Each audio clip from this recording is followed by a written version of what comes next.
What's up, YouTube? Hello, hello. I would say what's up to the people on Facebook, but there's nobody there.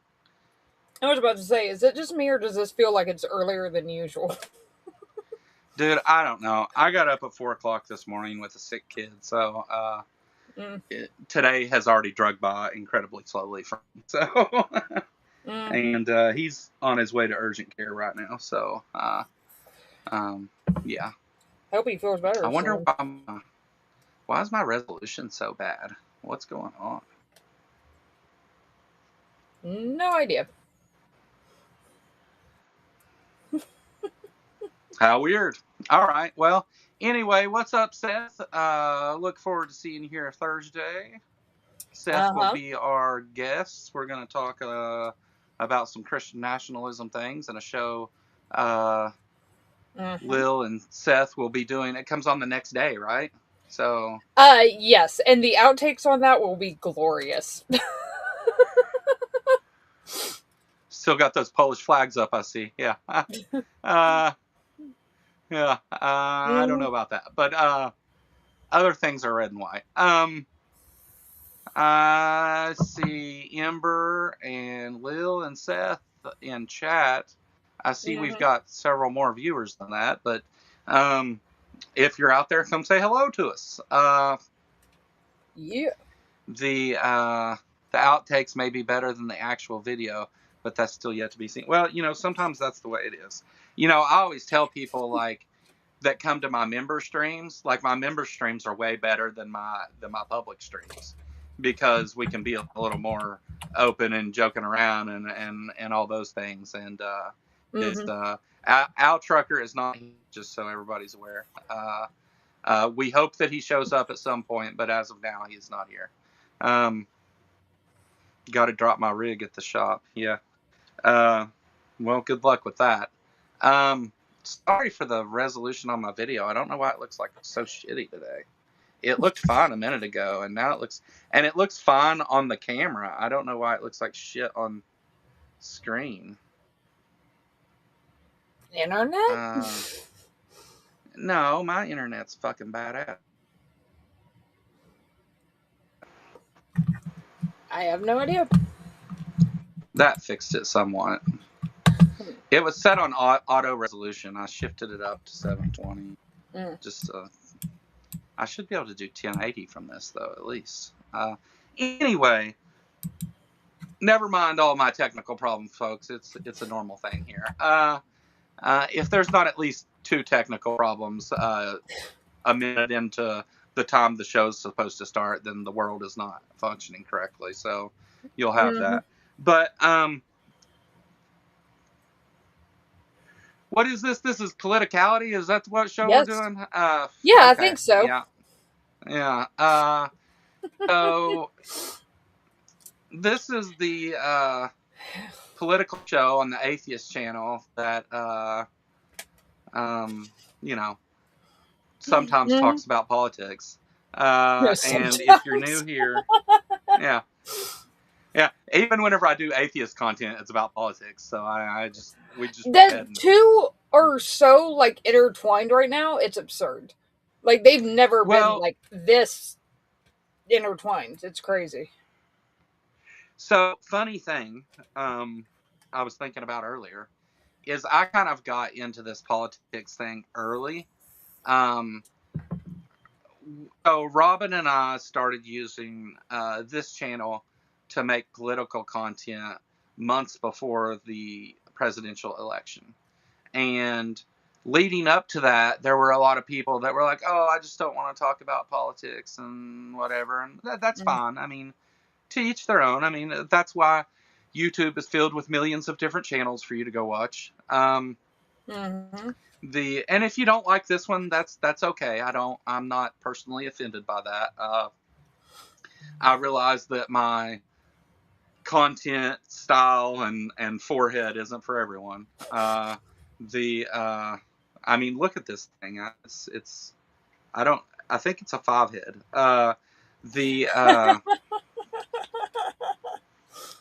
I usually wear some sort of hat, but so anyway,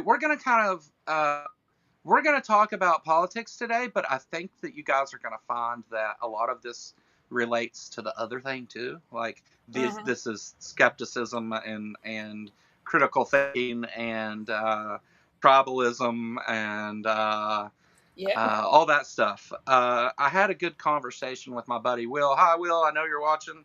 I had a good conversation with him this morning, and I think there's some things that are important that we bring up during talking about this, because there seems to, first of all, be this idea that if you're not on my side, then you're automatically the other side. And I would suggest that for me personally, I don't support Democrats. I oppose Republicans. Which is not; those are not synonymous. I think that the Democratic Party is too far to the right and has a lot of issues of their own. And to be fair, it's if you're given a choice between this one or that one, I think the Democratic Party is for sure the lesser of two evils. Yeah, I mean it's one of those things that the lesser of two evils argument of people saying like, well, I'm not voting for the lesser of two evils, when especially this past election is so effing hollow because of like how basically, and paraphrasing Ember, she said like the Democrats might not do anything, but the Republicans are actively trying to kill people. Right. It's like one is objectively worse. I would have voted for a cardboard box before Trump. Like, oh yeah, like a shitty cardboard box with like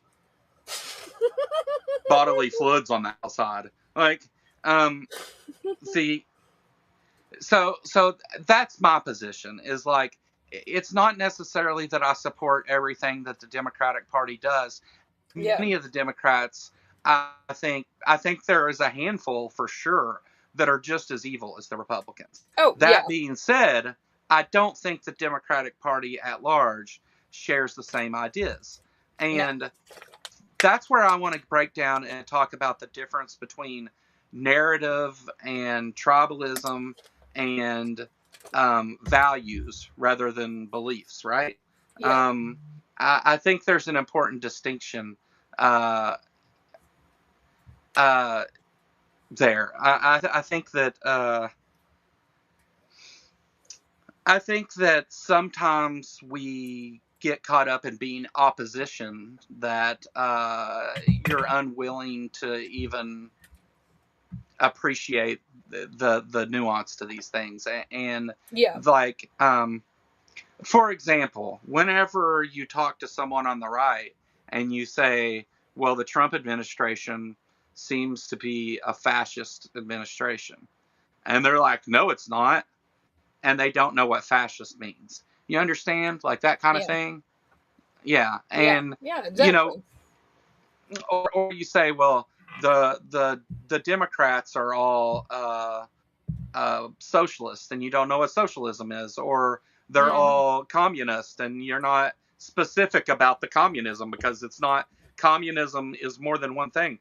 The United States, you may say, is a democracy. Not technically true, but people will let you buy with it, right? Like, unless they're arguing with you. And I think that's where it comes down to, are we arguing about these things based on feelings? Or are we talking about facts and evidence and morality and that stuff? And does it matter? I mean, there's been study after study after study that shows if you ask people about policy positions on a policy per policy basis, almost everybody ends up, well, at least most of the reasonable people end up on the liberal side of things. And I mean that with like a little L, liberal side of things. But if you ask them as a whole where they fall, if they're liberal or conservative, they will almost always say conservative. Like, right. But their positions are actually quite on the liberal side most of the time. So I would say that it's the opposite of that. I would say the liberals say that they're liberals and they're actually conservatives, and the conservatives are actually extremists. Yeah. Yeah, I think the window is to the far right. Um, the So, but anyway, so here's the thing. Like, one of the examples I gave in my conversation talking with Will earlier was that if Donald Trump came out and said that he was going to give everybody universal health care or any other health care plan or no plan at all, his base is going to support him no matter what, right? Yeah. Because they don't actually care about that. Yeah, I mean, the thing is like, and I was actually talking to Seth about this last night, that he lost a sizable chunk of followers over the Epstein thing. Sure. Sizable chunk. He has lost another sizable chunk over the Iran war. Like, to the point that he's attacking some of his most loyal foot soldiers. That he's going after him because he's just like, well, you know, like, you guys need to support me. And they're like, no, you promised us no new wars. And I think what's going to happen, especially with as erratic and deranged as he is at this point, is he's going to keep doing shit like that, and he's going to blow all of his support, because eventually there's going to be something for most, not all, but most people that's like, that's too damn far. Like, we're done. So well, I wouldn't be surprised if his approval drops to like 35, which about 33 is about the lowest it's going to get. Yeah, and I think that the biggest chunk of that are what we would call swing voters, and maybe they tend more to the right or to the left individually, but you know, we kind of lump them together and call them swing voters. I think most of the people who were in the middle have abandoned Trump, and that's why his approval ratings are where they are. His base, yeah, his base and the people who are culturally Republican, if that means anything to you, I think that those people will never abandon him, because, and this is the point I'm trying to make, because I don't think they actually care about any of the things they say they care about. No, right. And I would even go even further, that at the end of all this, the only people who are going to be promoting, the only people who are still going to be supporting him are the Christian nationalists, because that's all they've got. They don't have anyone else. They have thrown their entire lot in with him. I think there may be a split among some of the Christian nationalists as well, but you know how that group kind of does, right? Like, the Mormons aren't Christians until we want to count them. Yeah, like the Catholics they were all Christians in for Romney too. Yeah. Oh, right, yeah. Until they weren't. And that's kind of the thing I'm getting at. So, for example, again, current event, the war in Iran. All of these people that are like, Donald Trump's the president of peace and the no new wars president and all of those things, and that I support him because he's not starting new wars and getting us involved in the Middle East and all that stuff. All the people that said those things that now support him after starting a war, why do you think that is? I mean, I have an opinion. I mean, I think he's starting the shit. One, he's trying to distract from the Epstein files, which frankly is kind of working, at least among some. Sure. Yeah. I also think that I have this, like, hypothesis, which, of course, there's nothing proving it, but I would be willing to bet that Israel has something on Trump, or some Epstein files on Trump, or something, that he is so desperate not to get out that he will just do whatever the hell Israel says. Because they literally came out this past week and said the only reason we attacked Iran is because Israel was going to attack Iran, and then Iran would have attacked us, so it was a preemptive thing. And it's just like, okay. And it just didn't make any sense, because also, like, we don't have the backing of anyone else. And on top of the fact that he is just outright freaking deranged. There was that call that he had with Jonathan Carl, who's a I think Washington Post journalist. I mean, he might be New York Times, but anyway, he's a journalist, and he was talking about like how was the performance? How was the performance? Talking about Venezuela and now Iran, and it's like, dude, Right. This isn't a fucking TV show. Like, Yeah, you got literal, actual people and Americans killed. Like, well, this isn't a fucking TV show. I think that's. Oh, go sorry, ahead. go ahead. No, I was just gonna say, I think he's deranged enough to the point at this point that he does not recognize that. Not only did he never care, but he also just doesn't even recognize that that's the case now. Like, he doesn't even, it doesn't even compute. Well, in his 2:30 a.m. speech, whenever we started bombing Iran, however you would like me to say it, he was okay with people dying, and then like at the transfer of remains thing, again he's like, well, people are going to die and all this other stuff, and wants people to quit talking about that and talk about the good things they're doing or whatever. And I think that I think he's made it clear he doesn't give a shit about any of that, as long as he gets to do what he wants. Now, as to the thing of Israel having dirt on him and all that stuff, maybe.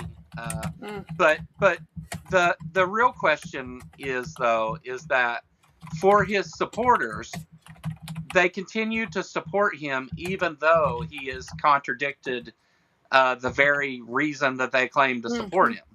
But they continue to support him just as much, if not more. And I think my opinion is that because those things never really mattered. That was never the point. Which I think demonstrates pretty clearly that this isn't about facts or morals or being right, even. No. I would say that the Democrats in the last election had facts and morality on their side, and they lost, right? Yeah. So it's not about that, and that's not the reason that people vote for him. I think that it has more to do with tribalism and with Donald Trump makes them feel something that they. I mean, yeah. I mean, it's one of those things. Whereas you can't. As hard as it is for me to, as hard as it is for me to like say it, it's one of those things that he does absolutely have some charisma or something that is able to grab people and keep them in his coalition for longer than they would. Pretty much most dictators like this do. They have some charisma or something that keeps people in line, but it's one of those things. And I also think it's just his plain ability to go out there and just spout absolute bullshit all the time without like even thinking twice about it. The problem is when you give a shit about when you give a damn about the facts and what's actually going on, then it makes it a lot harder to be able to go out there and refute somebody who is just spouting a fire hose of lies.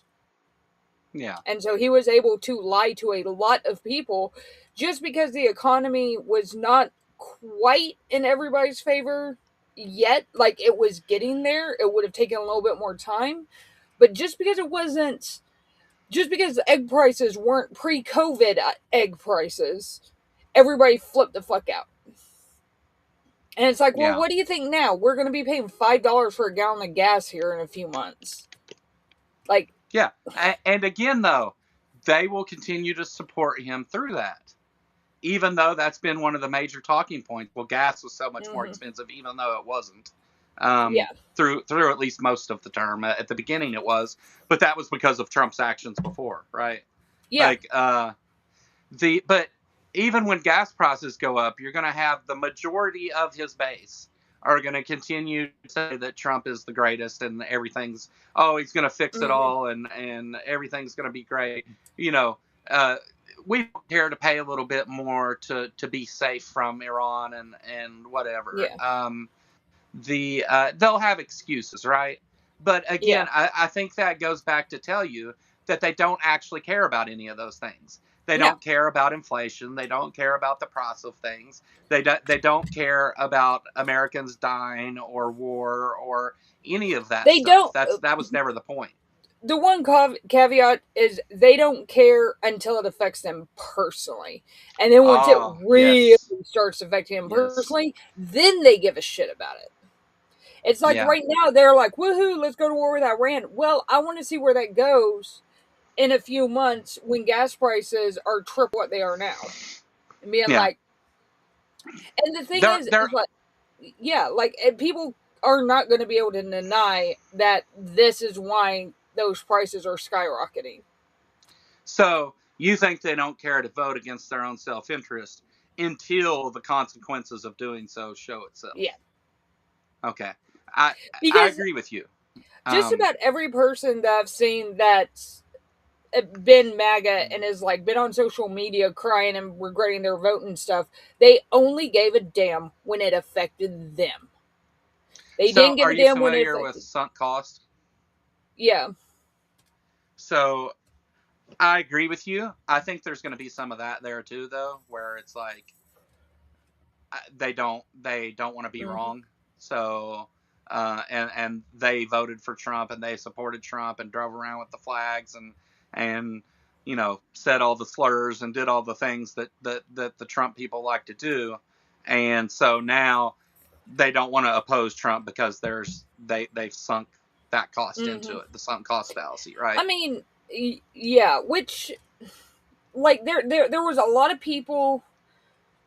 And like I said, I mean, there were a lot of people that did that all the way up until the Epstein files, and that was the line too far. Sure. Like, Jesus Christ, if that was the line, then whatever, it was the line. Let's get him out of office. I mean, this is the point that fucking Nick Fuentes and Alex Jones are like, we cannot vote for this fucker again. Yeah. Like, what the hell? They were like two of his... they were two of his biggest supporters, and they were like, fuck this. Nick Fuentes the people... Oh, sorry. No, go for it. I was going to say, Nick Fuentes is literally telling people to vote Democrat.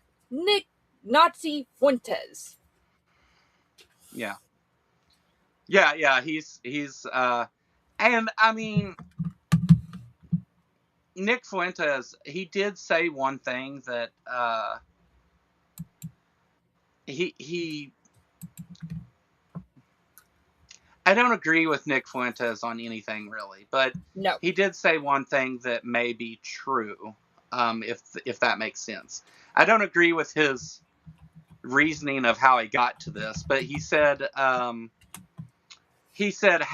had Kamala Harris won the election, had the Democrats won the presidential election, that they would be on the back foot now, that they would be the ones being ridiculed for everything they're doing by the right, because nothing would have been done to contradict that ultranationalism of the right. And so because of that, it would have actually strengthened the Republicans going into the midterms and the next election. I don't know about that necessarily, but I do think the resistance to the right would not be anywhere near as strong. And like I've said, this entire time, what I think the Republicans' and Trump's biggest mistake was they went too hard too fast. If they would have slowed it just a bit, if this was year 3, there would have been like jack shit we could do at this point. Yeah, right. Well, I think also, like, you know, sometimes it's easy for people on the left and even us, like, to seem like we're being smug because all the things that we said Trump will do, he's doing. Like, the economy is in shambles. He may have started what ends up being World War III. about that, Project but 2025 is all yeah, is made most of yeah, its way through and is continuing to become policy. yeah. So I think sometimes, and so I get to look at the people on the right and say, hey, I was right about all that stuff. I was right that he Hmm. would fuck all these things up and all that stuff. But they don't care because they don't actually care about any of the things Yeah. they say they care about. They care No. about feelings. They, Yeah. they, Trump stirred up a feeling, whether it's for the bigots, because he's a bigot himself, or because he Hmm. hates brown people and that really gets people going, or he hates poor people and that gets people going.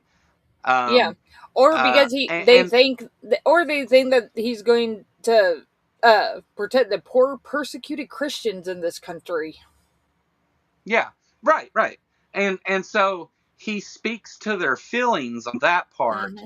and then that makes them more susceptible to repeating the policy lies that he says because it's a confirmation bias thing, right? Like, um, see, I support Trump in these things, and he's going to do all this other stuff to prove that I have the right position. Um, Yeah. and it's all based on vibes and feelings, and it's actually that you can be right about everything and have the moral high ground and all those other things, but if you're not fighting against changing that tribalistic feeling part of it, Hmm. you're not going to be effective at pulling people to your side. Now, Trump, this is why we started with I oppose Trump, because Trump can do things to push people away, but the Democrats aren't really doing anything to pull people in. Hmm. Yeah. Do you Um. think that's a fair statement? Yeah, it is. I mean, it's one of those things that it's kind of there's kind of two sides of it because, like, yeah, they're not doing a lot to pull people in, but there's a lot of people that realize they are our only shot of getting rid of this guy. And that's why I was so behind Harris this past election, and even behind the one before that, because I was like, look, I hate what was done in the primaries. I all that shit, like, I hate that, but this is our chance to get him out. So Yeah. let's do that. And it's like, and I have said this over and over and over, even if absolutely nothing changed, it would have been better than what it is now, Oh, even if sure. nothing changed.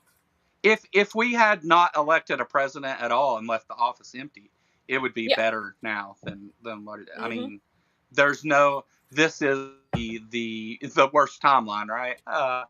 The Yeah. Yeah.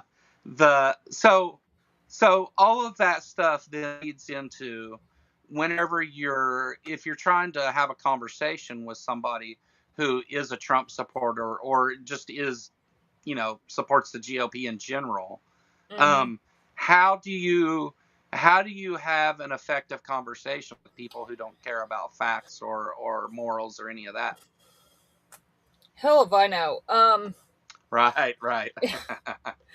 Yeah, to be honest, that's really the one to talk to on this. I know for a fact that I do not have the temperament or the patience to deal with those people, so I just don't. I rather leave that for people who are better at that than I am. But I also think at this point, if they are still supporting Trump, there is fuck all that's going to change their minds. Like, it's just not gonna happen. They're going to have to come to that realization on their own, and there is nothing anybody can do to help them along that path. Like, they're going to have to realize it on their own at this point. If they're still backing him after Iran and after Epstein, then yeah, Yeah. they are way Fair too far enough. gone. No, I agree. There's probably not really Mm-hmm. um there's not a reasonable way, and there's no on individual basis like that. I don't think there is a way to convince them otherwise. My Mm-hmm. opinion is that you have to show them that the culture war issues, um, uh, you have to convince them that the culture war issues and things that are really at the root of why they support Trump, that those things are embarrassing and deserve to be ridiculed, and that and I think if you show them that there is a popular movement against that, and you change the feelings that all that's based on, that's how you may get through to some people, right? I mean, obviously everybody's different, and there are people that have quit supporting Trump and are actually anti-Trump people now and all that. I mean, that is a thing, but that's just something I've been thinking about, because this comes down to like how we talk with not just people on the right, but creationists or theists or whatever as well. Like it's this idea that because like what tariffs are attacks on the American people, right? Nobody gave a shit. Yeah. Even when they were paying those taxes, even when they paid more for stuff, nobody cared. Because it's it was never really the thing anyway, right? It's always been based on this Trump's ability to scapegoat minority and marginalized people, create fear, and then use that fear to create hate. And so I think we need to be working together to change the vibes and the feelings based around that, rather than spitting facts at people that don't give a shit about the facts. And again, this applies to apologists and to the right. Yeah. And I think it's why they're so similar. Yeah. I mean, and this is what I've said over and over and over, is regimes of hate do not last that long. They can't. They run out of people. They run out of people to throw their hate behind. And then they start turning in on themselves. And it's just like, I wish I could give some of these people like the 30,000 foot view and show like this is not going to last and this is not going to be long term. And hopefully it will lead to the collapse sooner rather than later. Yeah.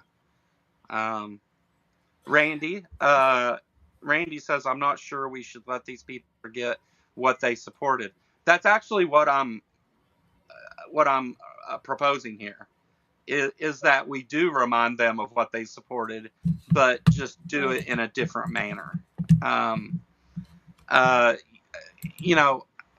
I hate to use the example of me talking to Hovind again, because I've said that so many times, but like the trick with it is to make the person that opposes you their position that is awful, and then ridicule and show why that's awful, and then you go back and include all those other things of like, so you voted to destroy the education system, take rights away from women, be a bigot towards the LGBTQ community, deport brown people. You voted for all these things because you believe that, because you feel that way. Is that a good justification for your feelings? You got to work your way backwards to where they're at, and then start building the case for the facts and all that stuff on top of it. It is my opinion. Again, like, folks, I don't know shit here. This is just my takeaway from what I see. I live in Trump country, so do you. Like, it's. This is just what I've learned from my interactions with some of these folks. Yeah. And I mean, like I've even said, like I've said before, I've said on here before, is like at the beginning of last year, Trump flags, Trump stickers, red hats, all that shit everywhere. I have not seen any of it the last few months. Like, any of it. I had a neighbor that had 5 Trump flags in his yard.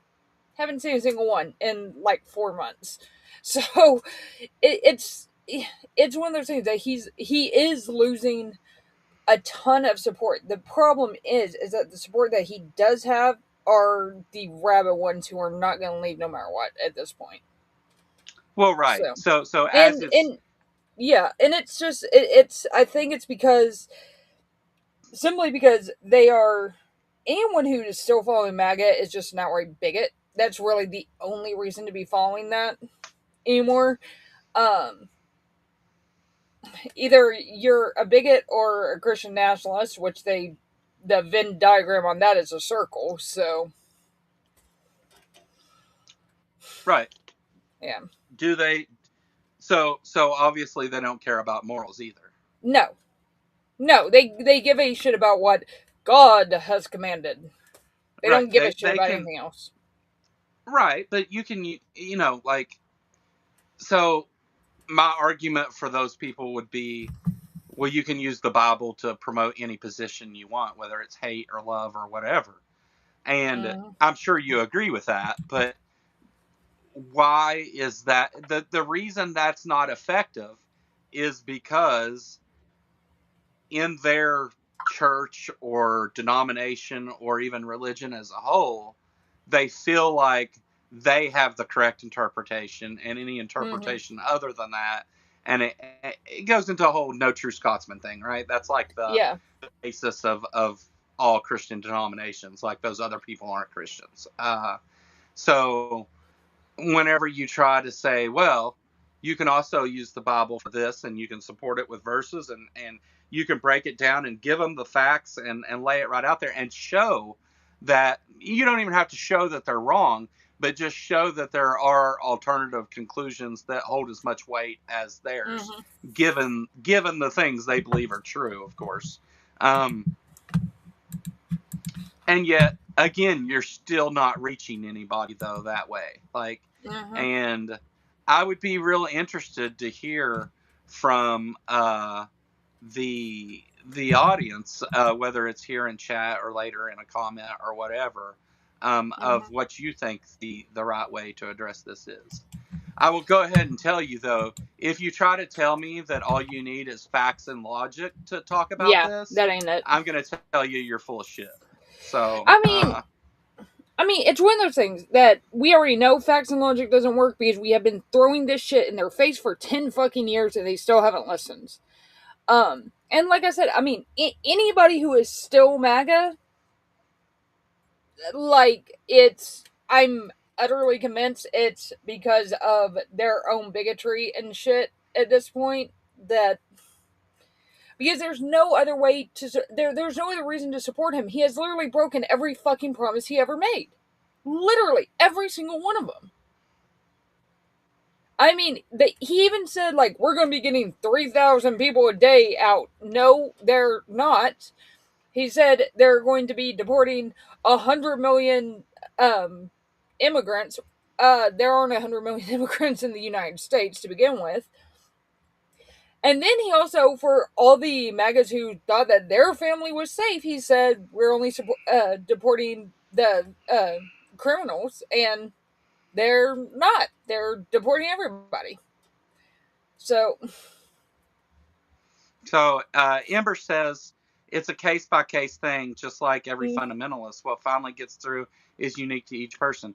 I agree with that. The point I'm making is what doesn't get through to anybody who yeah. is on that side of this argument. Um, there are things that are not effective. And are we talking about being right, or are we talking about effectively changing minds? And if we're just talking about being right, who gives a shit? Why are we doing any of this? Yeah. Like, uh, you don't need me or any other Mm-hmm.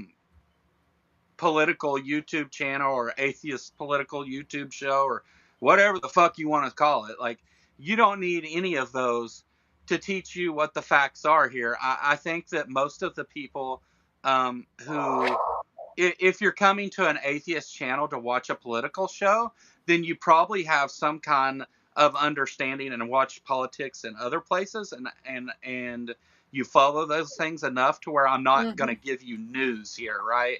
Like, Yeah. we're going to talk about the meta stuff surrounding it. Mm-hmm. The and I think sometimes, hi Casey, good to see you. I think sometimes that we get so caught up on like I'm right and I have the moral position and all those things that we forget that that doesn't really matter. Like you can be Yeah. those things without sitting and preaching about it, right? Like you can, you know, I don't have to sit. I'm right. I'm right. I'm right. Like I don't have to sit and do that constantly. Most of you out there that consume this show are probably in agreement with one or both of us on these things. Um, so the question becomes not what are the facts, but how do you wield them, right? Yeah. Yeah. I mean, like I said, like I am not the best at getting through to these people, and I'm absolutely not the best, especially now, because it's just like I can barely stand to have a conversation with somebody who thinks the Iran war is a good idea, and it's like, like, dude, like here are the objective facts that show that this is bad. Yeah. They're like, well, yeah, but we still need to prevent them from getting nukes. Oh my god, dude. Yeah, they've been on the verge of getting nukes for 30 years now.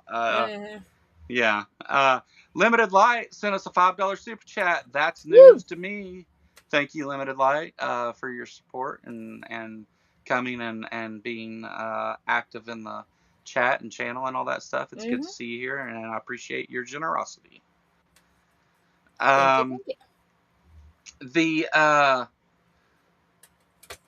yeah, but see, so for I don't want to say that. So you have and I have to refer back to this because it's what I have experience in, but like whenever we're talking to the fundamentalist crowd or Christians in general,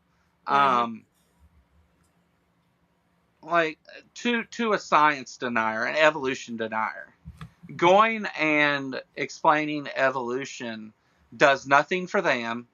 It does nothing for your audience. It does nothing because if your audience is the atheist audience, they already know those things, and you're not telling anybody anything.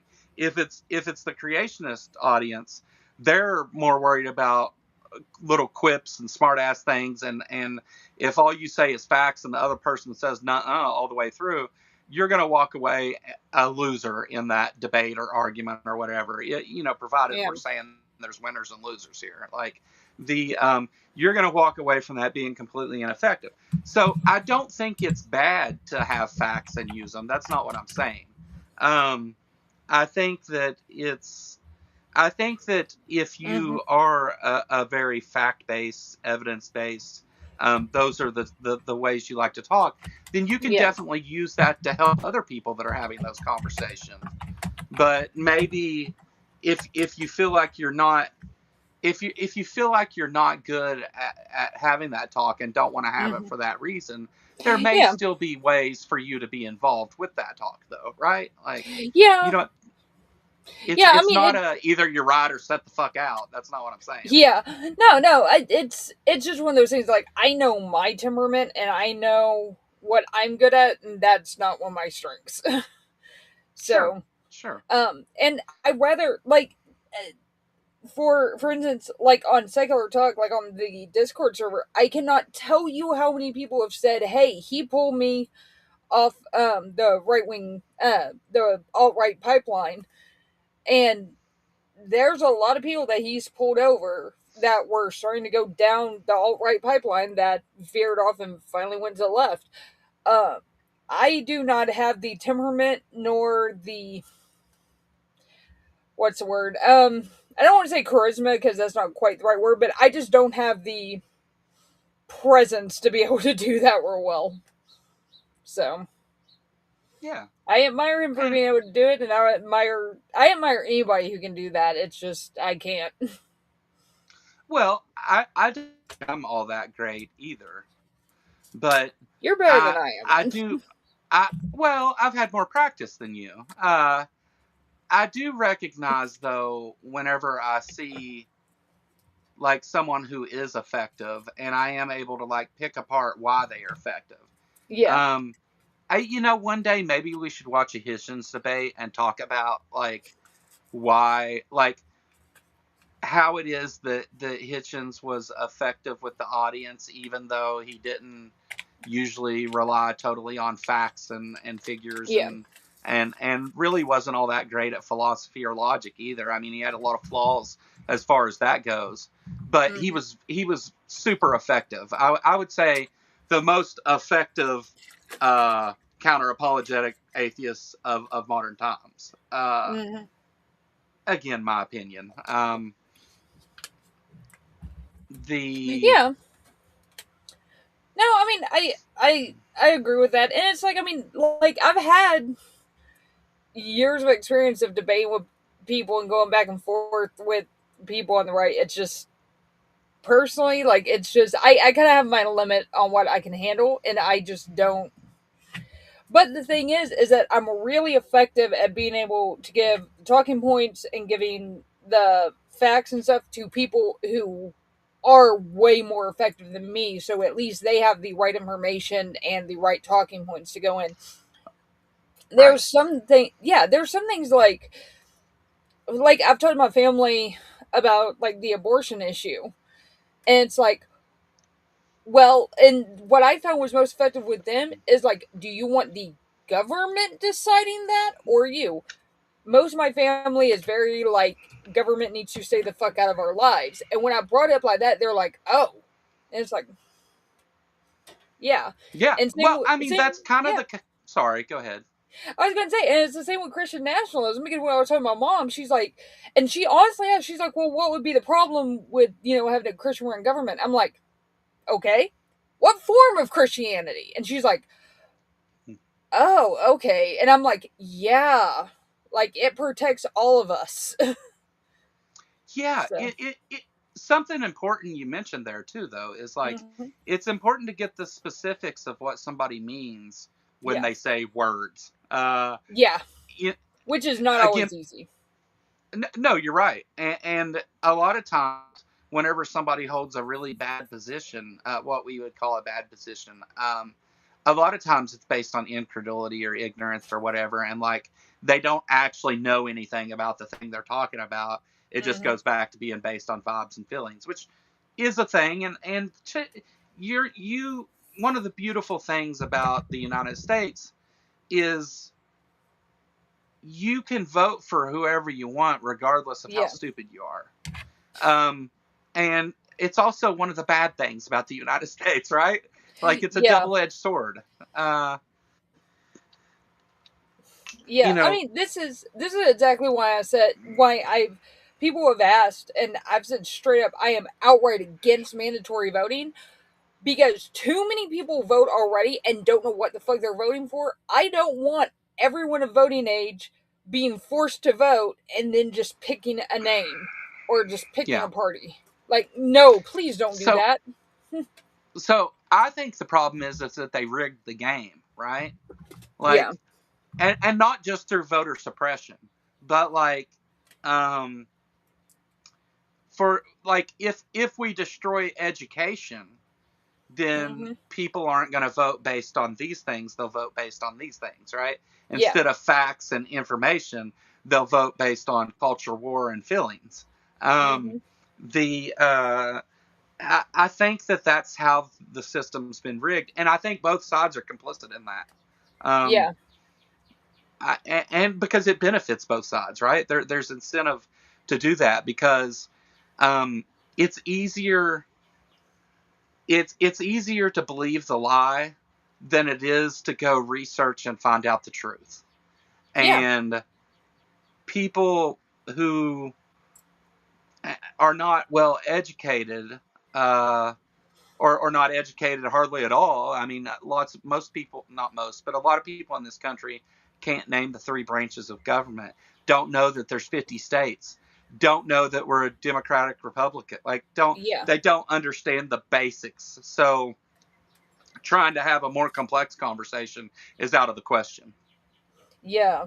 I mean, it's just because I remember when my son was in his senior year, he had government, and I was just absolutely appalled at how glossed over everything was.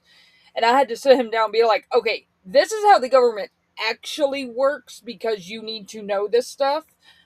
Um, and like, yeah, like he could vote, and I was just like, it was his senior year, and one of the teachers was like, well, I'm not sure if he gets an excused absence because he voted. I'm like, no, it damn well better be excused. He is of legal age and he can go vote.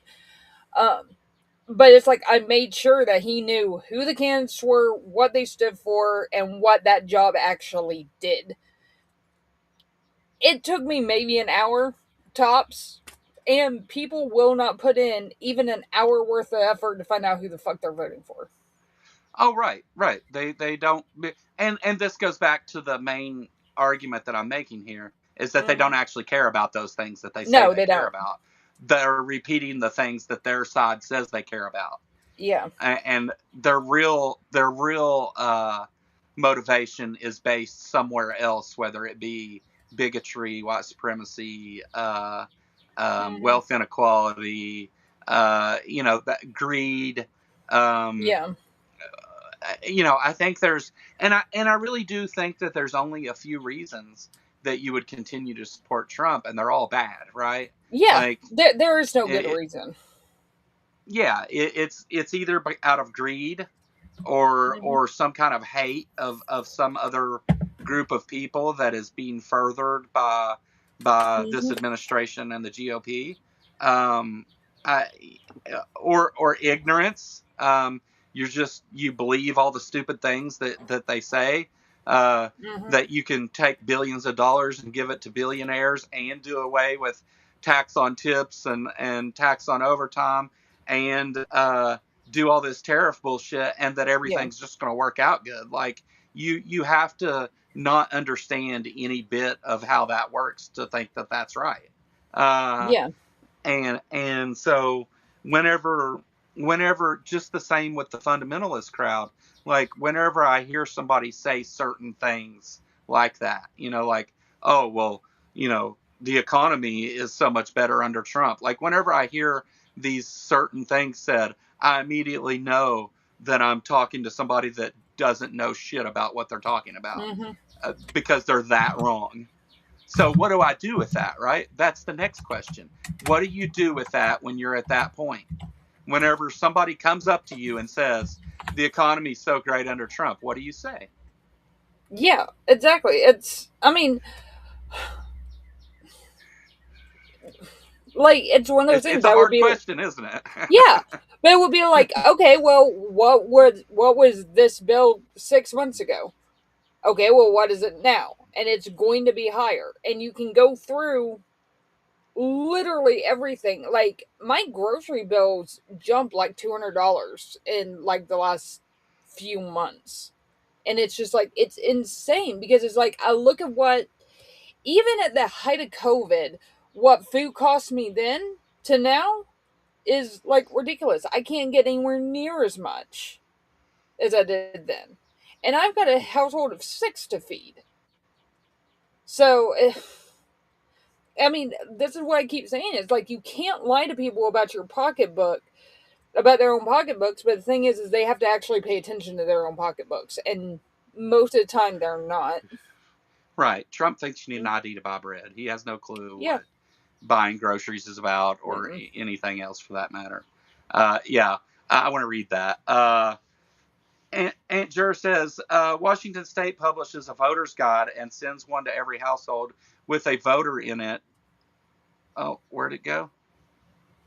For issues, a statement against, for issues, a statement for, against, and rebuttals from each.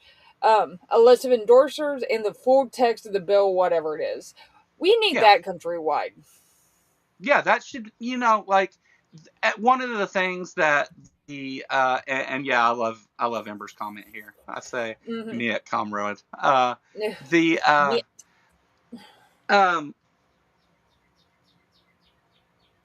One of the things that the government has done, both sides, is they make these bills 600 pages or 1,000 pages unnecessarily, right? and they add all this fluff and bullshit in there because nobody reads the bills. You have representatives in Congress who vote on things who never read the first page of the bill. They know as much about it as the average person. And the thing is, and the thing is Congress members also take advantage of that. Like, if you remember in Trump's first term, the healthcare bill, they came out with the bill, I think at midnight. They were doing the vote like an hour and a half later. There was no way for anybody to read through the whole damn thing. There was just no way to do it. And they'll use that on purpose because the bill's fucking horrific. So they didn't only do that, like, it wasn't done recklessly. It was done purposely, right? Yeah. Because they know that. Yeah, which makes it even worse.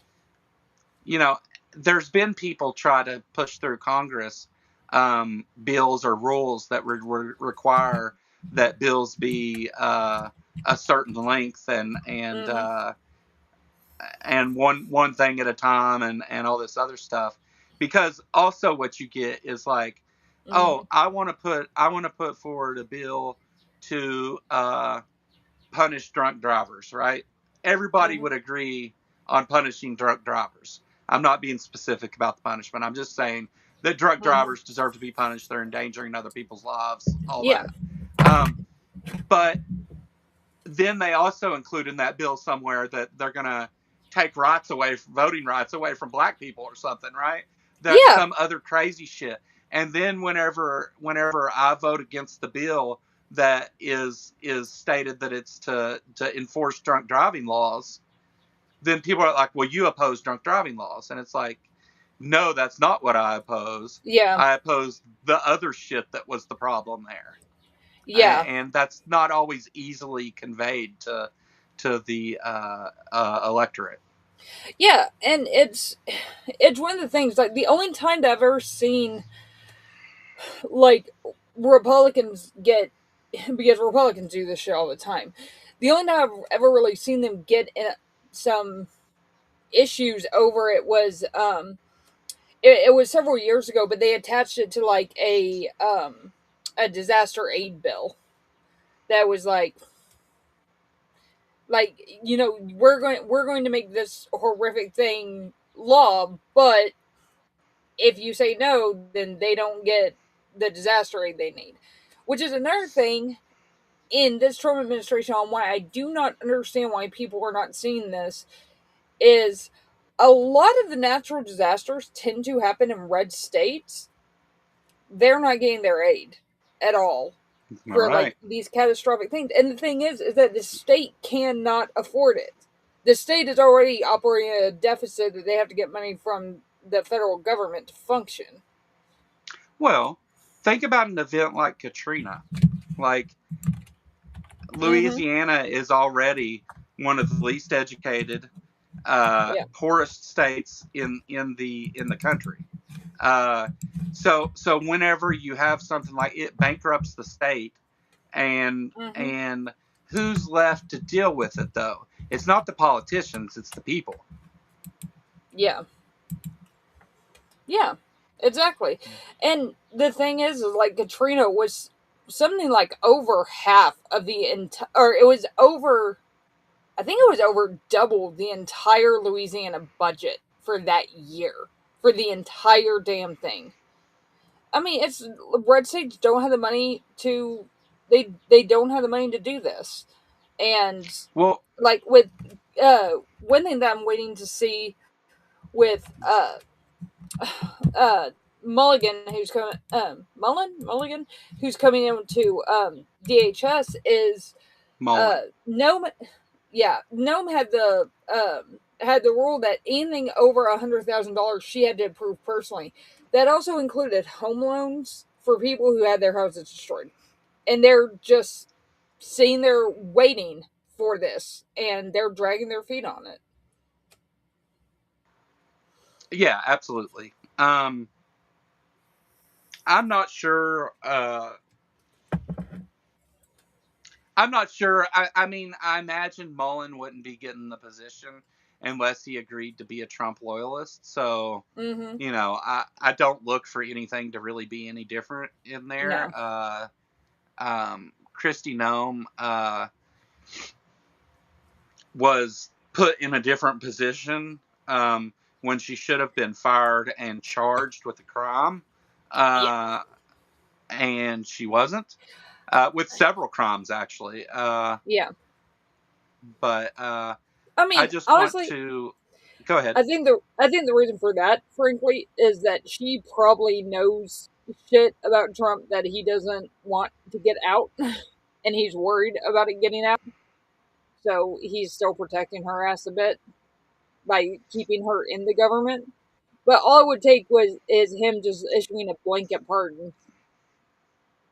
I mean, it Well, wouldn't be from state, but from state charges. I think there's a lot to that. I think that I think you're right. I think the pardon thing is like Trump. So, whenever the Supreme Court gave Trump absolute immunity for actions as president, they made it to where, like, even if the court decides that he can't do something he's doing, and he does it anyway, there's nothing they can do. They essentially took a lot of power away from the judicial system in doing that, and also the legislature too. But on top of that, I think that Trump has probably told these people, I want you to do everything that either me or Stephen Miller tells you to do.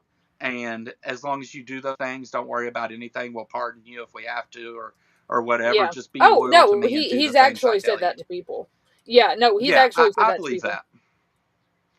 that. I believe that. And how do you deal with that though? Like, we're in this fucked up position now because our Supreme Court decided that, in fact, some people are above the law.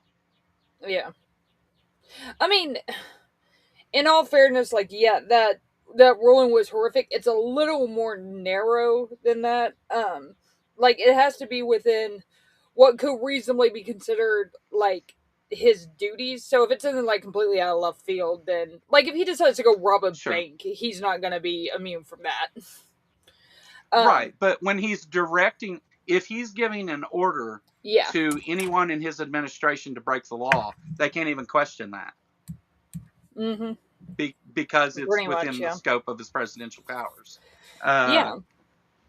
So then whenever we go back to the thing here not too long ago where he was threatening to hang veterans in the street for telling the troops not to follow illegal votes, if you have absolute immunity, is there such a thing? Because can Trump even break the law within the scope of the presidency? I don't think he can. I mean, it's one of those things that it's going to have to be seen and it's going to have to be tested. But I mean, right. I'm just pointing out the mess that it creates. I'm not defending it. I'm just but I mean, even if he is not liable for it, that ruling does not cover anybody else. So it doesn't cover Bondi or anybody from the DOJ for hiding the files. It just doesn't cover them. Period. It only covers the president. That's it.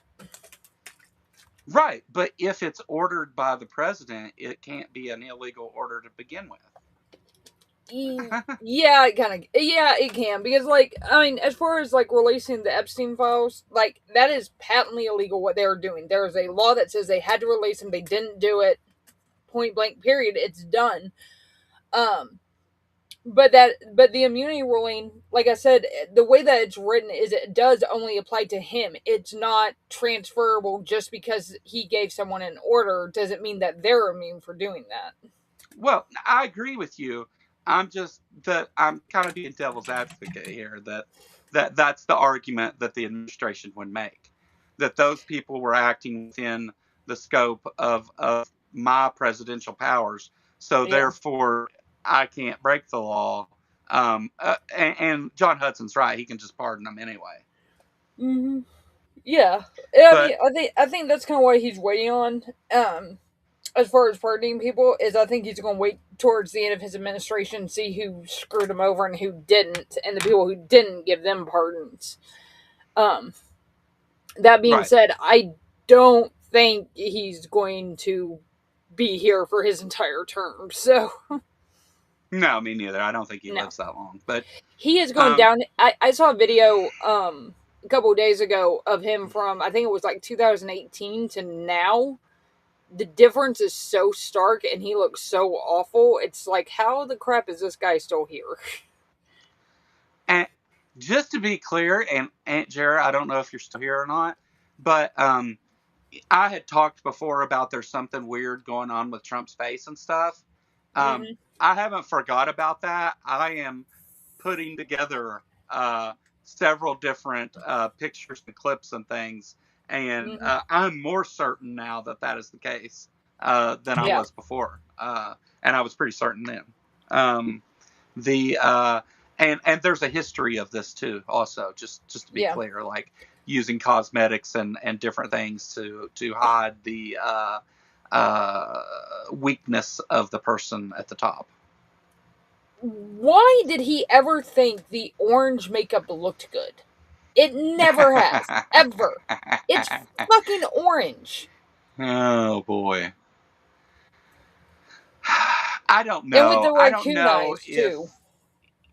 like,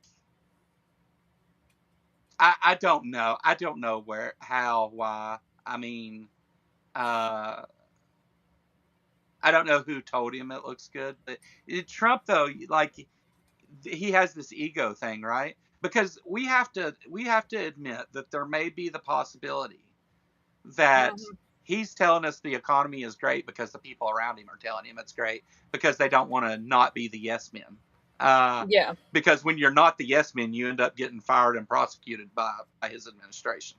Uh, so Mm-hmm. there is incentive for them to lie to him. I don't know that that's the case, but it is something you have to think about, right? I mean, yeah, like, I mean, everybody who's ever worked with him said, like, his ego is, like, undeniably fragile. So it's like, you don't Oh, say anything that's going to insult him. did we pick up another Kentucky person here? Is Blood Badger Looks the like it. Kentucky person? All Yeah. right. Nice to meet you from Kentucky. We're always glad to see more people come here from Kentucky. Texas has plenty of atheists already, so fuck Texas. But Not in my neck of the woods. Not in my area. I'm just joking.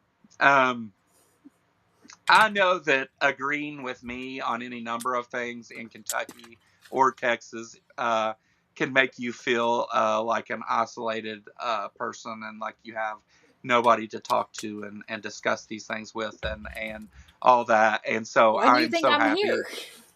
Exactly, right? Me too. I mean, that's why I started doing that. That's why it's the Kentucky Atheist, right? Mm-hmm. I'm in Alabama actually. Transplant Andrew, but yes, I'm in Kentucky now. Oh, Toto now. I think I've talked to you before, haven't I, Toto?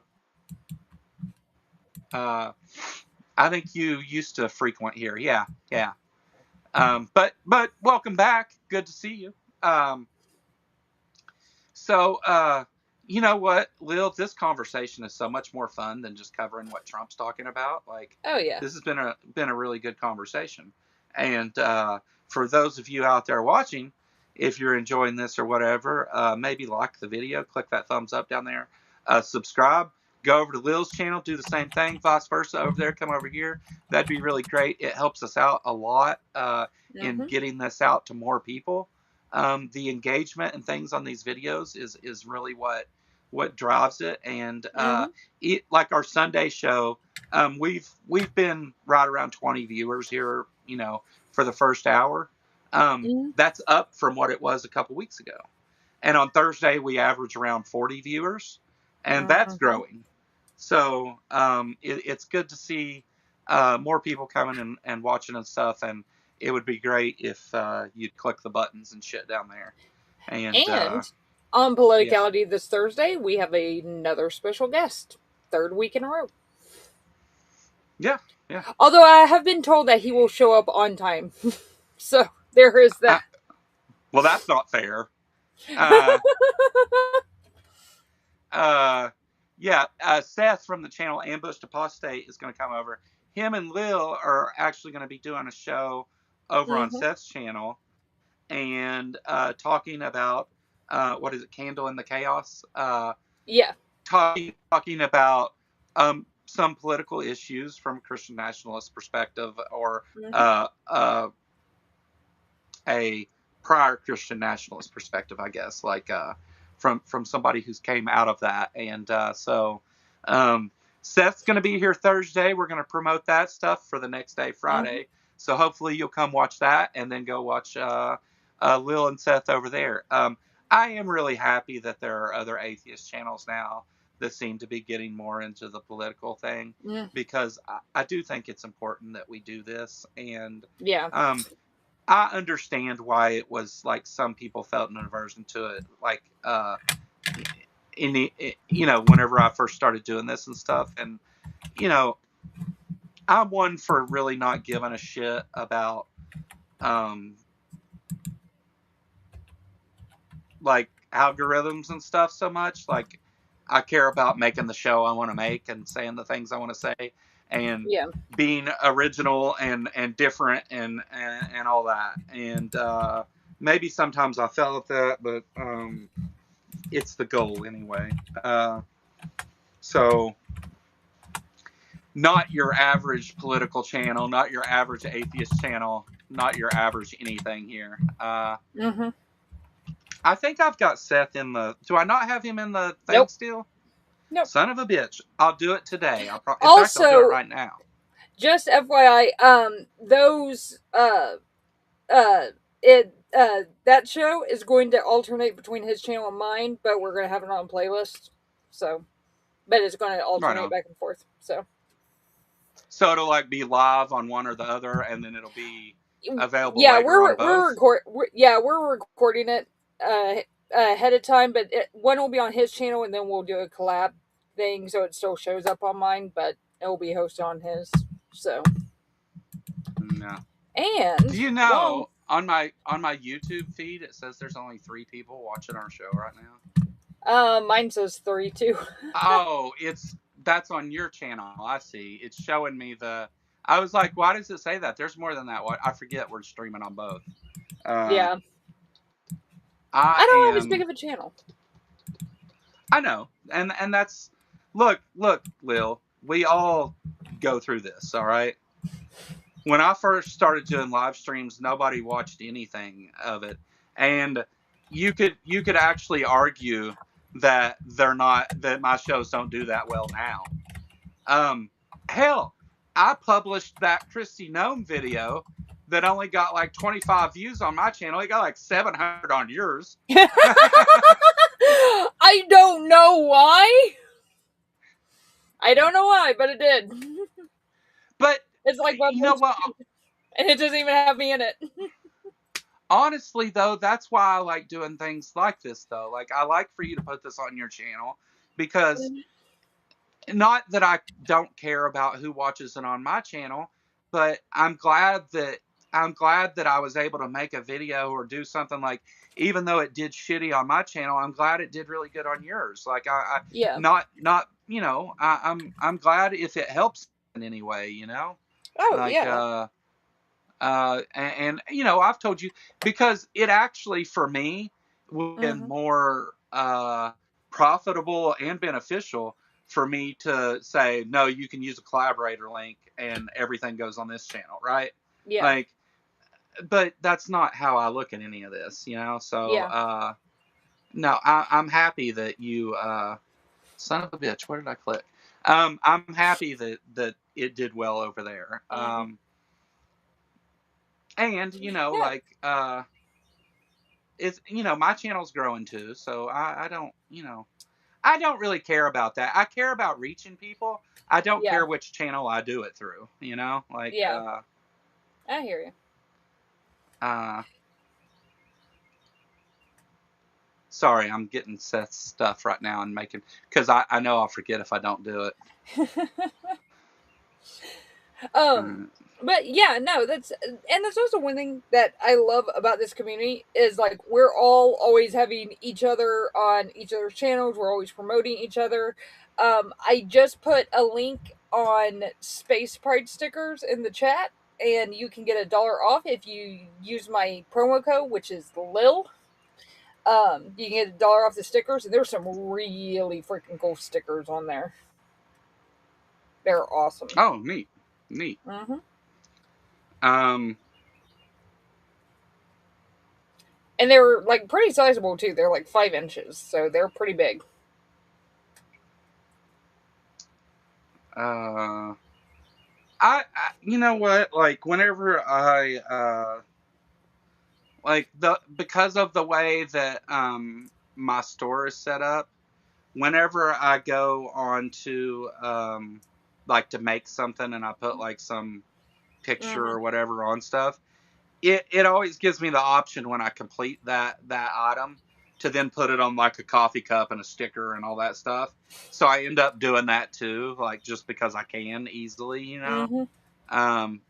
But I would like to make more stickers and stuff like that. Also, I want to make a shirt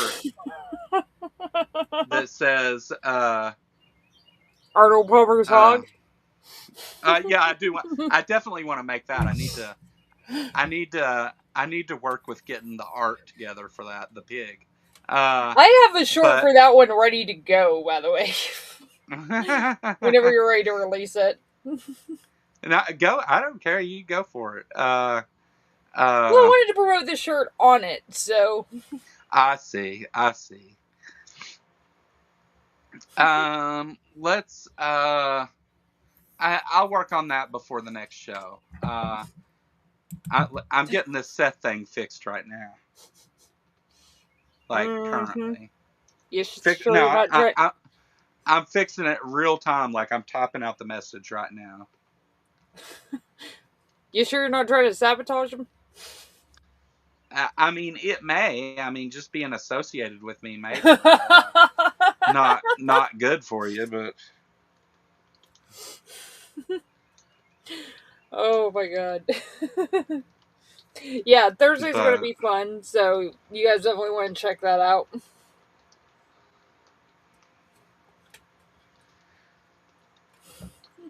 All right. Move this out of the way. Yeah. Okay. Yeah, I cannot stand Graham Hancock. That's originally what got me off. Let me. Oh, whoops, wrong window. Yeah. Yeah, that's originally what turned me off to Rogan. Is he had Graham Hancock on in like 2008? I was like, no, dude. So I quit watching after that. You know, there it is. Yay! Whenever I first heard Graham Hancock's conspiracy theory about like the Younger Dryas and the floods and all that crap, I was like, oh hey, this kind of makes sense, you know, like but here's the thing. This is where skeptics excel, right? Because whenever you hear those things and you think, oh, that's cool, and I wonder, you know, like, let me go look into that because I'm really interested in that. You go and then you get to digging into it and you're like, oh, this is complete bullshit. This is like, this is, you know, so he's convincing. I'll give him that. Like if you don't know, if you don't know any of it, yeah. If you don't know the science or the actual archaeology, yeah. I had Deviant Outcast, which I haven't seen today, surprisingly. She's usually here. Yeah. I had Deviant Outcast, who is an Egyptologist, come on and talk about some of the claims made about the Great Pyramid and the Egyptian pyramids and Egyptian culture, and we talked about a lot of those things. And we spent a considerable amount of time talking about Graham Hancock because he famously has done stuff on Egypt also, and on the Amazon, and every bit of it is all like wishful thinking, conspiracy theory, horse shit.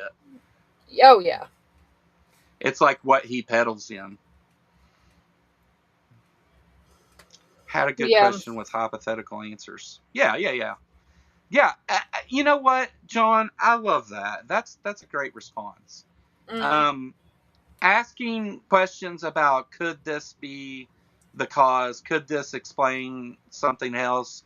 But then your hypothetical answers, you have to be careful to not drink your own Kool-Aid, right? Like, start then believing it's true and telling other people it's true. Yeah. Which, I mean, it's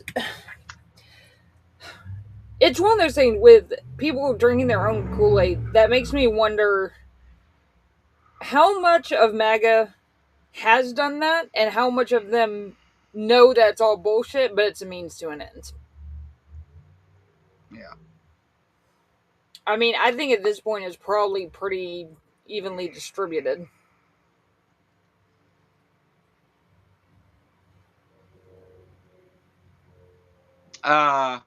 Working with stone for 50 years, I still have no fucking idea how they took 10-ton stone rocks a mile straight up to build Machu Picchu.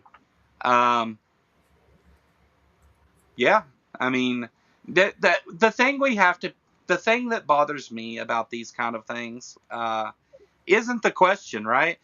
Valid question, John. Like a good question of, hey, look at those giant rocks. How did they do that? Like, I think that's a great question. The thing we have to be careful of, though, is not to automatically go to those people couldn't have done that. Like, that's where you start allowing other things to creep in whenever you start ruling things out without actually ruling them out, you know? Yeah. Like, and then it gets into there's these like racist things and all this other stuff surrounding it, which may or may not have been the goal of some of the people that published those things. Some of them certainly it was. Some of the alien stuff, you know, like is like, oh, that's just these brown people couldn't have done this. You know, 2,000 years ago, these brown people couldn't have done these things 30,000 years ago because they were primitive. Like, you've got a lot of people with nothing else to do. You can accomplish a lot of things.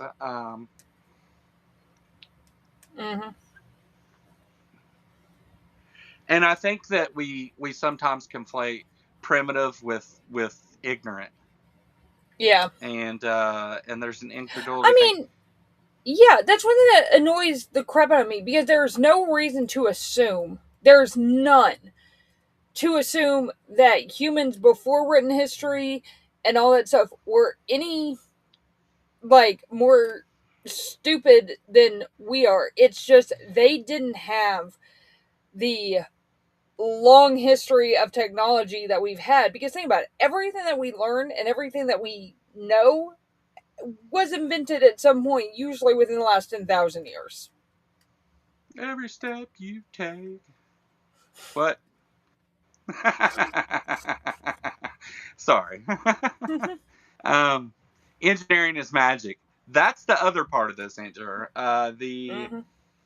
This, whenever you allow for magic and stuff to be an answer to a question, there's no reasoning with someone that accepts magic as a possible answer, because it's at that point you can just insert magic here. It's God of the gaps by a different name.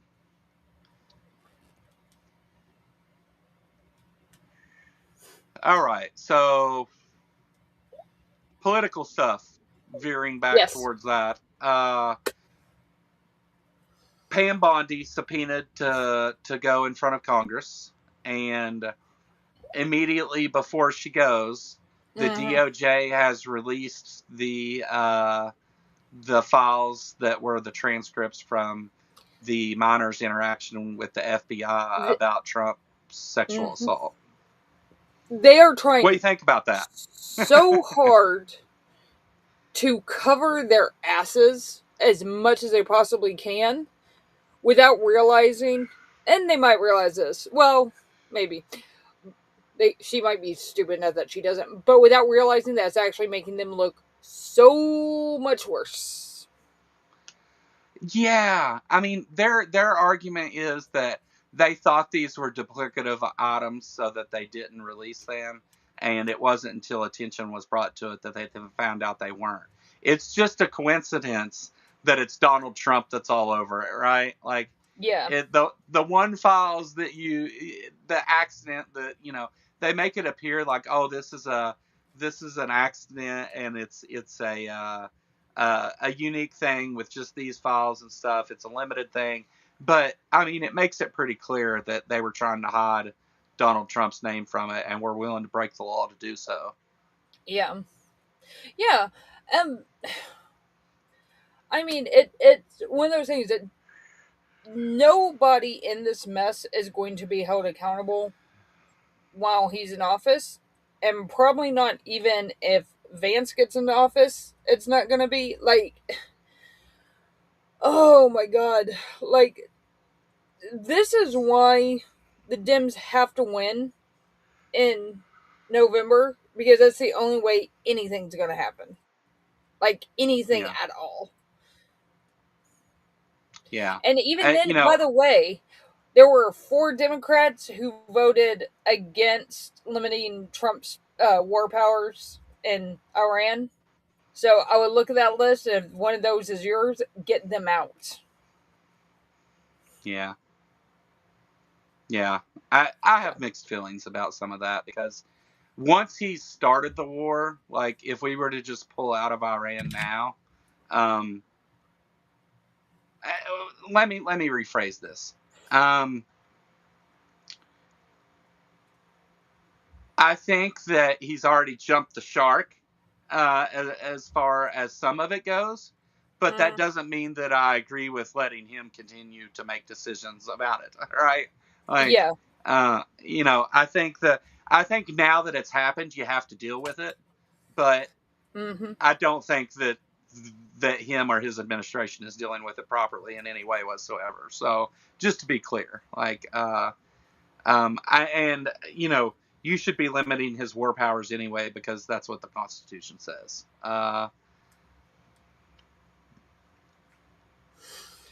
Yeah. He shouldn't have been able to do it in the first place, right? No. Like, he shouldn't have. And I mean, the thing that surprises me is how many Republicans are just like, fuck no, we're not supporting this. And they'll say that, but then when it comes to the vote, of course they vote for him. There were, I think, 2 that voted against, 2 that voted for limiting his war powers. Yeah. All right. Can you carry it if I step away for 30 seconds? Yes. All right. Be right back. Yes, I can. So also, they had a dignified transfer ceremony, which is whenever service members are killed overseas and they come back to the U.S. It's at Dover Air Force Base, I believe, and in Dover, Pennsylvania. And one of the things that he did. Now, keep in mind, when this happened with Biden checked his watch very, very briefly once. And the conservative media fucking crucified him for it. Trump spent the entire thing acting bored as hell, and he was wearing a hat and did not take his hat off. That is about as disrespectful as you can get. You can say what you want about the war and shit, but those are still troops who didn't necessarily have a choice in being there. So, yeah, he had his baseball cap on, and he kept it on the entire fucking time. And it was pretty fucking shitty. He doesn't give a shit about the troops. He doesn't give a shit about the people of America. He just does not give a shit. And it is absolutely infuriating. But, I mean, it's... there's that. There's shit that Hegseth has done. That this is turning into an absolute clusterfuck for him.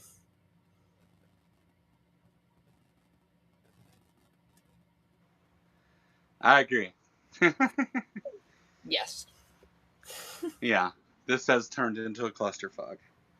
Yeah, it's going to continue. It's going to continue to get worse. Yeah. Well,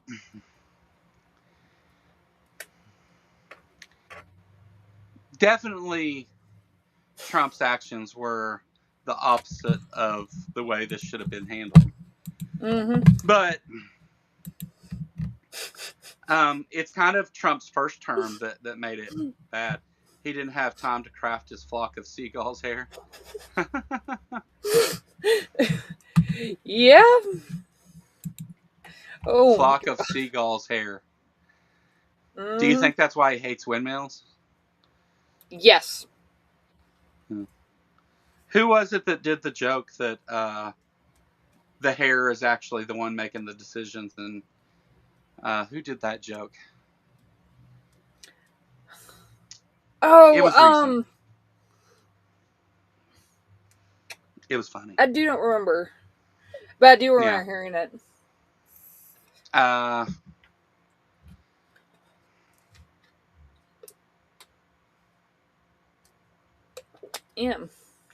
I mean, I can't remember. Actually, it wasn't recent. It's an old joke. It was before he was president. Or no, during his first presidency.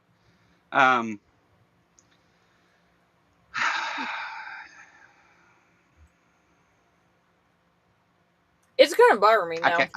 Yeah, me too, because it's on the tip of my tongue. I can't spit it out. That's because I don't think good. I did too many drugs in my past. Damaged my thinking abilities. That's the excuse I'm using anyway. That, and I'm from Kentucky. I get a pass. Yeah. I live here among the other dumb rednecks. I'm just the dumb atheist redneck. Hey, the area I live in. Yeah, it's nothing but rednecks here. So. Yeah. No, I'm sure you understand that plenty down in Texas. I'm sure you get it. The Kentucky, I mean, is, it has, just like Texas though, it has its unique attributes that aren't great. I always tell people Kentucky is one of the most beautiful places you can visit. Just don't talk to anybody. And most people though, you get like that Southern charm thing, which is actually passive aggressiveness, I think. Oh yeah. But that's big here. Yeah.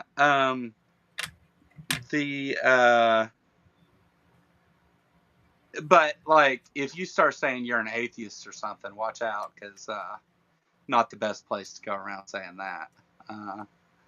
Same here, like especially in my area. Like I've got at least 6 churches within a mile, and probably closer to 10. See, I'm thinking about, now that I have a car and I can get places. I'm thinking about going and visiting some of the local churches and going up and talking to people outside, and probably causing a whole lot of problems. But I will be right back now, so you get to take it for 30 seconds. Yes. I think I can do it. I'll try. The Kentucky Walmart people said they loved my hat. That seemed nice. Hey, it's not that everybody in Kentucky's bad, and maybe I overstate it somewhat. There's just there's a lot of people that don't understand what atheist means. They think it's synonymous with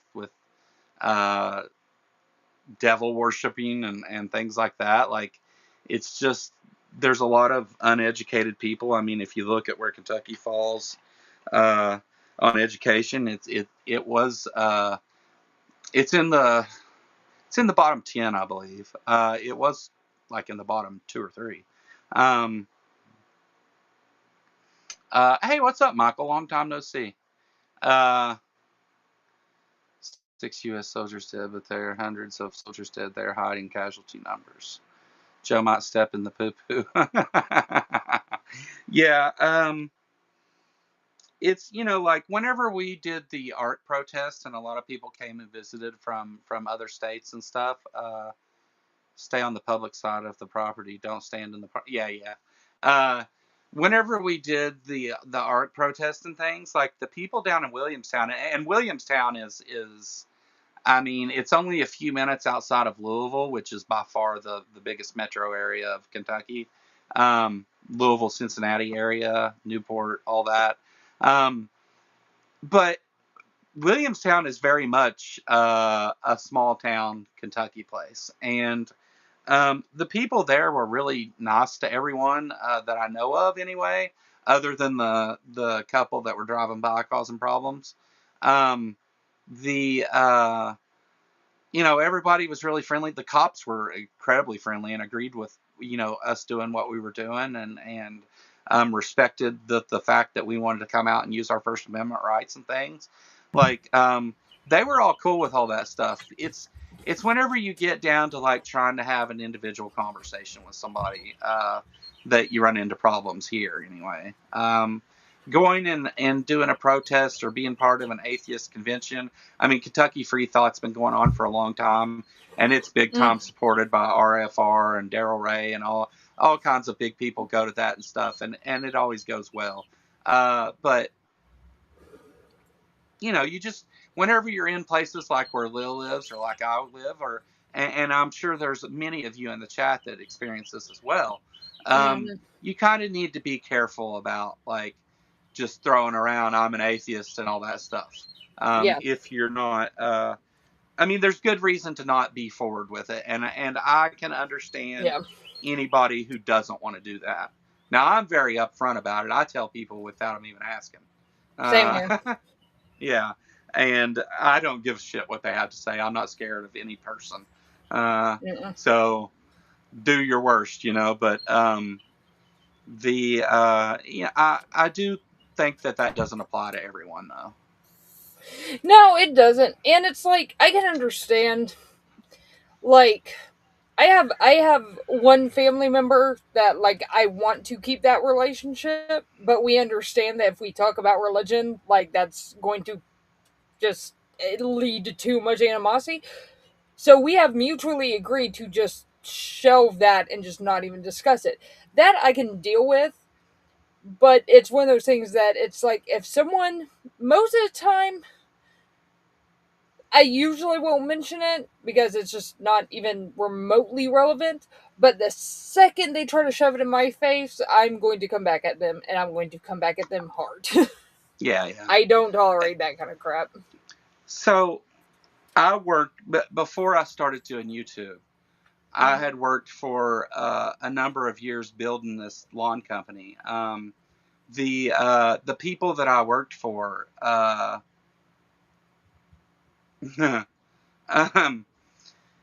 there were some. I left for moral reasons. I couldn't. I didn't, and I feel really bad about even helping build that business now because it turns out one of the owners is most likely a pedophile, and the other owner, there's some weird shit there too. He's done a lot of lying and stuff. Used his position at work to have sex with people that work for him. And I think that those things are wrong. And when I was being asked questions about that, when I go out to cut somebody's grass, why is one of the owners of your guys' company taking prostitutes to the methadone clinic? Like, I don't care what people do. I don't care that he did that. I care that I have to answer for his personal choices while I'm out working. That's what I cared about. I don't care about take all the prostitutes to the methadone clinic. I don't give a shit. Like that's I'm not against sex workers is what I'm trying to say. the but there was a lot of moral issues, and then he tried to lie to me about, he wanted me to do the same job I'd been doing for 7 years for less money. And I was like, look, just on principle, I'm not taking a pay cut. And so he promised to not only not cut my pay, but to give me more pay, and then immediately tried to cut my pay. And so let me explain real quick, okay? I'll get to the point in a second. So I was working, and I was being paid like $200 a day cash. And he said, well, instead of that, what we'll do is we'll take all of the yards that you do during the day, and we'll add that up. And then if it's you and one other person in the truck, which it usually was, if there's 2 of you in the truck, we'll split it 4 ways. Each of you get a cut, I get a cut, and the equipment gets a cut, which is actually him getting half of it and us splitting half is what that means. But okay, you have to give me the yards I have to have the yards to cut in order to make enough money to make that work. But on top of that, what he ended up doing was, I said no because I want to know how much money I'm making. I don't want it to be up in the air what I make every day, or I have a string of cheap yards I have to go cut, so I make half as much money that day. You price the yards too low, and then you want me to pay for it, is what you're saying. But that aside, he ended up one day, I went out and he called me after I started working and said, that's how we were going to do things that day, even though I'd said no to that. That pissed me off. So what I did is I got in my little book of contacts, and I called up 4 or 5 people to let me come do expensive landscaping work for them. And I went and did it. And so whenever it came time to divide the money that way, he should have paid me $300 and some that day. But then whenever it came out that I was going to make more money, he didn't want to do that either. So he went back and paid me less. And so I quit that day. I said, I'm not doing this. And after 7 years, I quit. And I have some health issues and stuff that were in the way too. And you know, just, I've gotten old and fat and out of shape and had heart surgery and all that. And just not good. Anyway, the point being, whenever you work around here doing lawn care, you show up at somebody's house. If they don't know you, one of the first things they ask, where you go to church at? Like that's, it's not, hey, how are you? What's your name?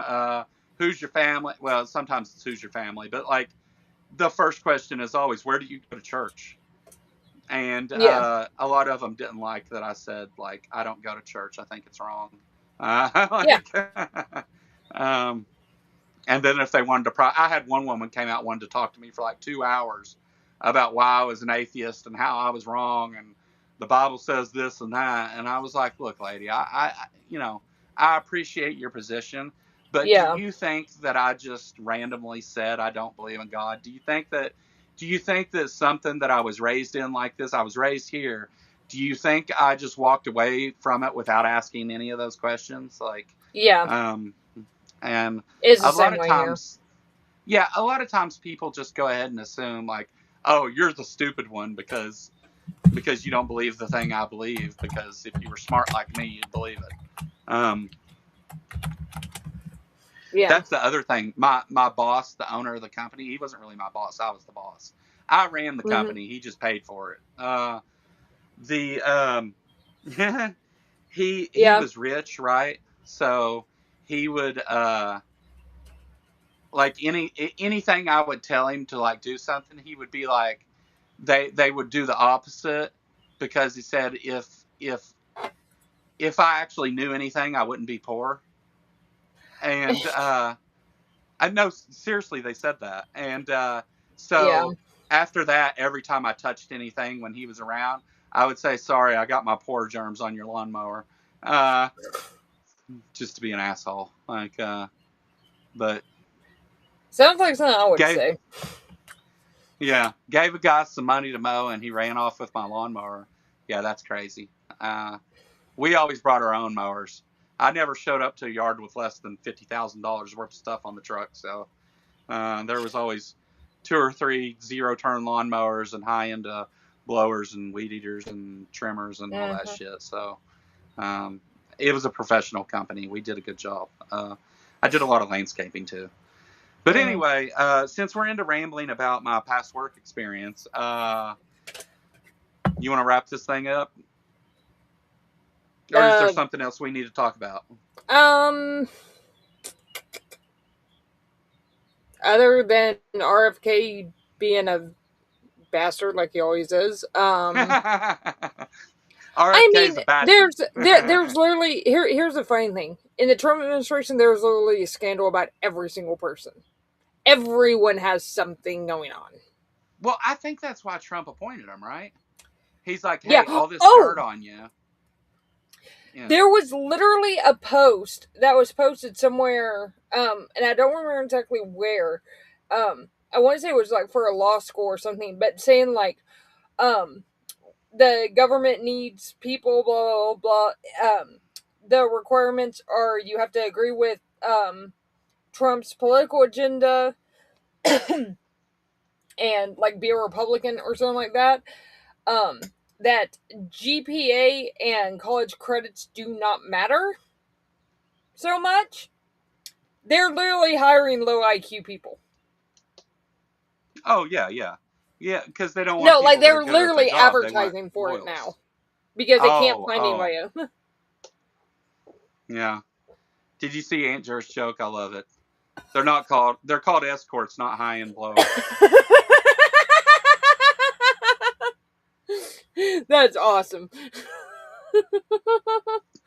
There's Deviant Outcast. Diva! We were looking for you. Hey, you're not allowed to wrap it up. You've only gone for less than an hour, and I was busy abusing my hair and just right. No, we've been we're over 10 minutes short of 2 hours. Yeah, we had a time change last night because of our stupid daylight savings time thingy.